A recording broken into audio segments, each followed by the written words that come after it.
Hello and welcome back to our channel. Today I'll be explaining an interesting anime series. The series follows the life of the luckless and homeless high school student Kagarashi Fuyuzora. In his search for a home, he is introduced to the Urujai Inn, a cheap boarding house and former hot springs inn. Sit back and enjoy.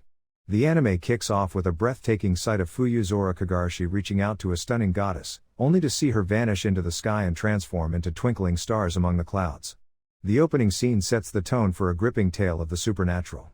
Our protagonist, Kagarashi Fuyuzora, arrives at the Urujai Su, bubbling with excitement, and eager to begin his new life.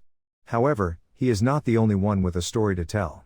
An elderly couple shares an eerie encounter with a faceless, nose-less lady with a smooth face. The man they speak to has a bizarre appearance with just 2 holes where his eyes should be. He informs them of his decision to stay at the Urujai Inn, despite its haunted reputation and affordable rent. Fuyuzora, undeterred by the ghostly reputation, prepares to take a bath in the pool. But as he senses a presence around him, his confidence begins to waver. The ghost that emerges from the water is a breathtaking beauty, leaving him awestruck.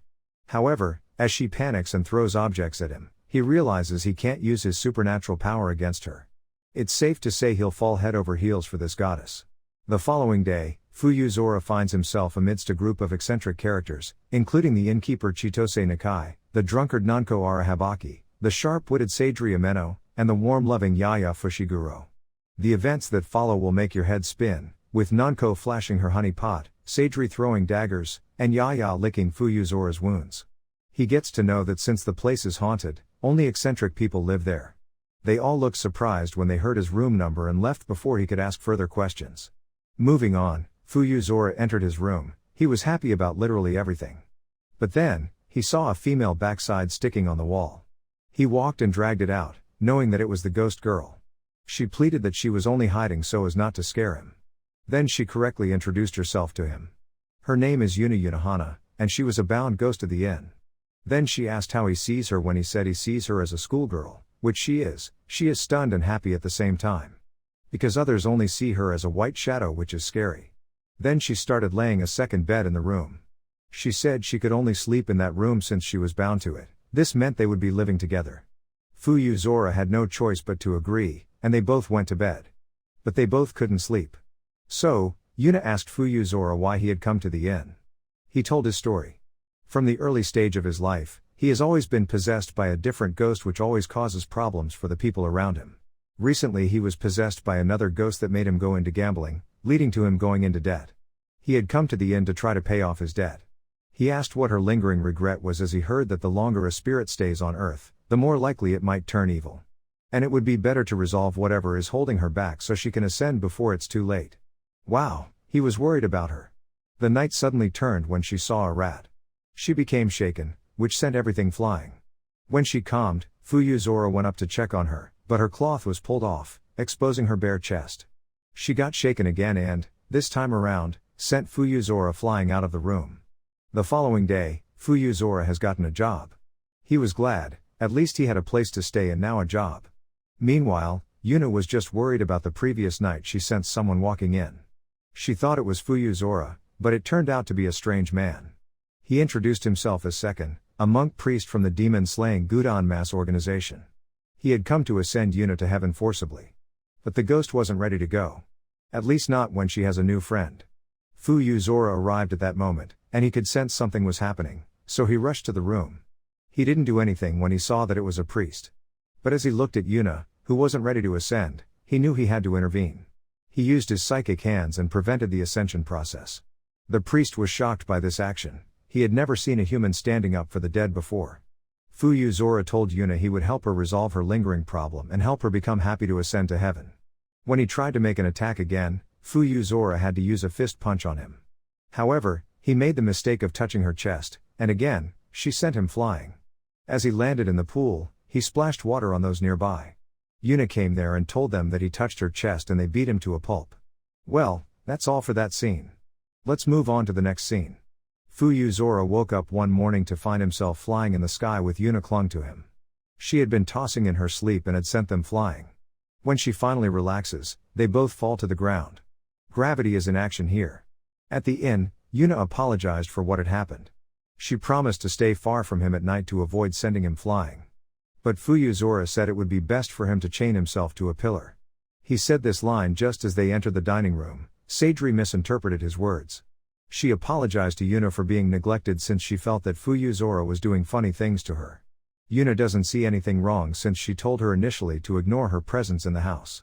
In this instance, Fuyuzora found out that they could all see Yuna, the reason why they were not worried about the rumors of the haunted house. Then he asked if they were also a ghost. Nanko, who is drunk, raises her skirt to show she is alive. Fuyuzora then said that the longer a spirit stays, the harder it is to differentiate them from humans. To prove this, Nanko placed his head between her enormous marshmallows. This act got Seidri annoyed, and she gave him a warning not ever to try to touch Yuna. But why blame the man? Nanko is to blame. He couldn't refuse to feel the softness of the marshmallows on his face. Seidri then asked Yuna if Fuyuzora had done anything strange to her. Considering all the awkward moments, Yuna said no, but it was apparent that he had done something. As items in the room were flying. Seidri then warns that if Fuyuzora continues embarrassing Yuna, he must leave the room. Then he said he wanted to help Yuna solve her lingering problem to help her ascend to heaven. Chitose walked in at that moment and offered to bring their breakfast after telling him to pay his bills before a month passed. Meanwhile, Yaya, under the bed this whole time, comes out. Fuyuzora is shocked to see her cat-like ears and tail. Wait, is that her underclothing? Yaya is exposing her inner. Chitose is back now. She noticed the shock on Fuyuzora's face about Yaya's tail and ear, so she asked them to introduce themselves. But there is a better way to do the introduction. The priest from yesterday is back, and he's back with many monks from the Gudan clan. They are here to exterminate them. The monks, reluctant to attack at first, were suddenly enthusiastic as they charged at the house. Their master told them they could use the women for their training, and the thought alone satisfied them. Fuyuzora offered to defend, but Seidri needed to introduce herself. She used her demon-slaying ninja of the Ameno clan skills to fight them. Her spirit sword can change the form, and she defeats the first batch of monks. But Sika didn't want to relent, so Nanko had to introduce herself. What could a drunkard do? Let's see. As she rubs the head of a monk, she says she wants to use it to play bowling. She isn't kidding as she grabs the monk by his head and tosses him like a bowling ball. She sends him flying alongside other monks. Wow, that's what a drunkard could do. She is a descendant of the Oni Shutendujin, so her power increases the more alcohol she drinks. Will Sika give up now? He doesn't want to because Yaya is yet to introduce herself. A cat god possesses her. The cat god could manifest outside her body, so she stands by and allows him to play with the monks. They were all defeated. But Sika wanted to see more play in action, as he said they would regroup and return. Chitose wasn't in support of this, so she introduced herself. She's a yokai who looks like an eternal little girl and acts as the caretaker of Urujai while possessing the power to control people's luck. She threw some magical light on the monks, and their lucks were changed just like that. They all received a call on their mobile and were offered jobs, making them resign as monks. And guess what? Sika also received a call from his daughter. Well, their luck has changed. It turns out that Chitose is the most powerful of them all. With all fully introduced, they now welcomed Fuyuzora properly. The following day, Fuyuzora woke up on his bed, which was a shocker as he always found himself in the sky. But things are about to go wrong as Yuna brings her massive behind on his face. He had to get away before she noticed, but he was slow as she soon realized that Fuyuzora was staring at her. And as usual, he got thrown into the water. As they head to the dining later that morning, they see a cat, and Fuyuzora rushes to carry it, not knowing that it is Yaya, who doesn't like to be touched when in her cat form. Chitose had to evict Fuyuzora from the house, and the only way to avoid this was to play a ping-pong game against Yaya and Seidri with Yuna on his side. The loser of the game would do whatever the winning team asks for. Fuyuzora and Yuna both claim not to like ping-pong, but when the game starts, it is seen that Fuyuzora is a guru. Well, he has been possessed by a ping-pong coach before. Seidri then had to use another skill she possessed to clone herself in the ball. Not able to hit any ball back, Fuyuzora lost the round. To help him, Yuna decided to use her poltergeist skill and sent the ball flying back. But it went extreme as she didn't only send the balls flying but also all of the people in the room. Well, they won the round.